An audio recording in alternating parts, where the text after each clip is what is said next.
I found proof my girlfriend cheated on me, and she tried to gaslight me when confronted. I'm sending everyone we know the proof. I know she uses Reddit and browses these subs, so this is my official breakup notice. We are over. Posted by you/difficult search 327. I made this Reddit account to address you. I won't put your name out there, but I know you regularly read posts like these since you used to bring them up and listen to podcasts about them. I'm sure you'll know it's about you when reading it. I, 29M, caught my girlfriend, 31F, cheating on me. This time, I have undeniable proof after she lied to my face about it. We've been friends for 5 years and started dating 3 years ago. I loved this woman with everything I had. I truly thought she felt the same. A few months ago, we hit a rough patch and argued a lot. I really thought we were going to break up. I hit rock bottom. I was severely depressed. One Saturday, we had plans to attend a wedding together. You live a fair distance away, and neither of us had a car, but we didn't mind taking the extra steps to make it work. That morning, I asked what time you'd be coming over so we could get ready and head out. I even offered to pay for your Uber. You said, okay. Hours went by. I didn't hear from you, and I started spiraling. I had a panic attack. I checked your location and it wasn't your house, it was some random parking lot. I messaged you. No reply. After a while, your location just turned off. I was worried sick. I kept calling. No answer for 6 hours. I was panicking. Then, at 9:30 p.m., note this time, you finally picked up. Your first words were, "Are you okay?" And I just broke down crying, asking, "Are we okay?" You told me your phone died and that you were just out with your friends from school, and I believed you. You'd never lied to me before, or so I thought. The next day, I couldn't even get out of bed. Depression hit me like a truck. You came over to comfort me. But something felt off. I tried to shake it off, thinking maybe it was just in my head. That morning, I placed your Apple Watch on the charger. That's when I saw messages from you to your friend from school, the one you hung out with the day of the wedding. One said, "He was growling in my ear," another said, "I had to cover up my hickeys like I was in school." Sent around 9:30, the exact time I was crying to you on the phone. When you got out of the bathroom, I saw the marks on your neck. When I asked, you said they were from scratching. On our way to work, I brought up the messages. You said you were lying to your friend. That you made it all up. I didn't believe you, but I swallowed it and swept it under the rug. Today, I was at your house as your family had a birthday party for you. Your family was there, some of your friends, and our mutual friends too, including the one that celebrated you cheating and lying. The house was packed. I drank quite a bit because I knew I wasn't going to have the courage to do what I did. I went to your room to lie down in your bed, saying I didn't feel well. And after some time, I told you I was going home and ordered an Uber. I'm in the Uber now typing this up, along with the iPad I gave you.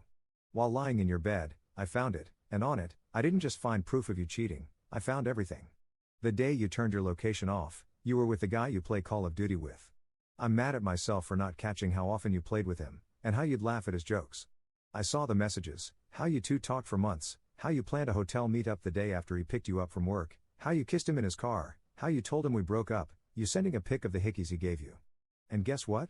Those messages were sent at 9:45 p.m., the same time I was breaking down on the phone and you were telling me everything was okay. How inconsiderate could you effing be, hearing someone you claim to love cry on the phone, and while they are, you're texting your school friend and him about your infidelity. Speaking of the school friend, I saw conversations celebrating your decision to cheat and laughing about how you got away with it, gassing each other up for lying to me. And there's more crap I found. I found flirty messages with multiple Uber drivers. I found out the ring you said was from your late grandmother was actually from your ex-boyfriend. You wore it our entire relationship.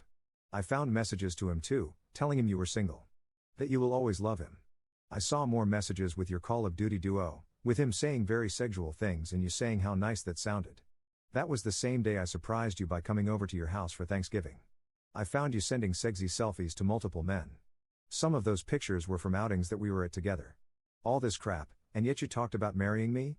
You're a piece of crap. Normally, I'm not a petty person, but F it. By the time I press post, I will have already sent screenshots of everything, to your friends, the ones who would be ashamed of you, to your family, the ones who would disown you, to your Call of Duty buddies, who knew nothing about your double life, to my family, to our friend group, and to the crappy school friend who knew everything, smiled in my face at the party, and is still there thinking everything is great. Every person who ever believed in us will know the truth. I've never been more disappointed in anyone in my entire life. You made this bed. Now lie in it. Top/relevant comments. Commenter. The way she handled everything, especially her reactions after you caught her, seems pretty manipulative. It's hard when you're invested in someone, But your mental health has to come first. I hope you're able to take care of yourself and move forward from this. Commenter 2. Letting everyone know who she really is and the life she's living is the best way to get ahead of it before she tries to twist the story. Undoubtedly, when it's learned how deceitful of a cheater she is, how many people she was crossing the line with, it'll be clear she belongs on the streets. Please get yourself tested since she clearly had no concern for your health. Going forward, you'll be better before you know it. You'll find a good woman out there, someone you can trust and who is truly loyal. Just hang with your friends and keep yourself busy. Update 2 days later. Thank you all for the overwhelming support and kind messages after my last post. If anyone's wondering, yes, I'm doing okay. Something just clicked while I was going through those messages. For the first time, I truly realized I'm worthy of love and that the first person who needs to give that love to me is me. Out of all the options I had in that moment, the one I chose felt like the smartest. If I had confronted her in private, she could have manipulated the narrative or gaslit me into doubting what I saw. If I had gone downstairs and made a scene, I would have been surrounded by her family and friends, which would have turned into a screaming match where I was outnumbered.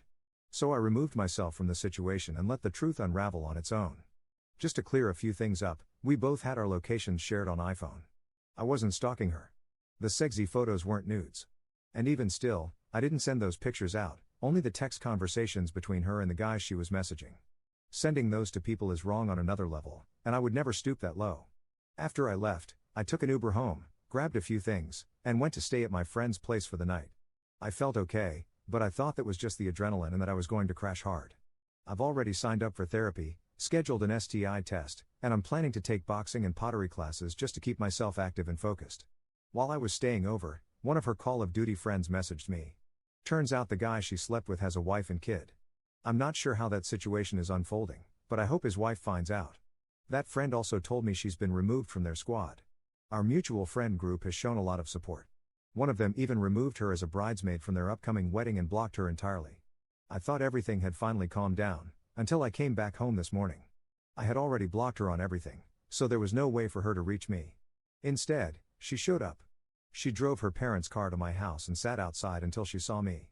As I walked to my door, she came out crying hysterically.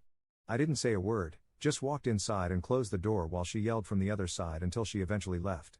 Nothing was mentioned about the Reddit post, so I guess she didn't see it. Later that day, her brother called me. He apologized on behalf of the family. He said everything seemed normal after I left until their mom checked her phone. She pulled my ex aside, trying to keep things quiet.